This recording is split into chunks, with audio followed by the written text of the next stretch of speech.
শ্রমিকদের যে ন্যায্য দাবি দেওয়া আছে সেগুলোর বিষয়ে আমরা আলোচনা করছি শ্রমিক নেতৃবৃন্দের সাথে, এবং ভবিষ্যতেও যেগুলো তাদের লং টার্ম দাবি দেওয়া আছে সেগুলো সমাধানের ব্যাপারে আমরা তাদের সাথে কাজ করে যাব।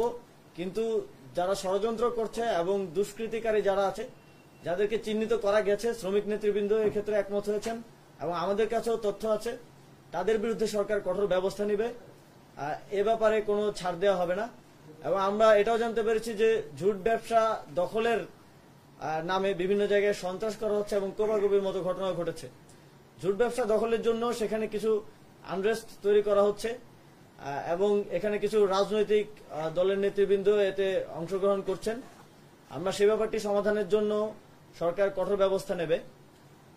তারা সকলেই এ ব্যাপারে ঐক্যমত্য পোষণ করেছেন যে এখানে শুধুমাত্র শ্রমিকদের কিছু দাবি দেওয়া তো আছেই, এর পাশাপাশি বহিরাগত যাদের শ্রম এবং শিল্পের সাথে কোনো সম্পর্ক নেই এমন কিছু লোকজনকে দেখা যাচ্ছে যারা হেলমেট পরে এবং হাফ প্যান্ট পরে এসে বিভিন্ন কারখানায় ঢিল ছুড়ছে, হামলা করছে।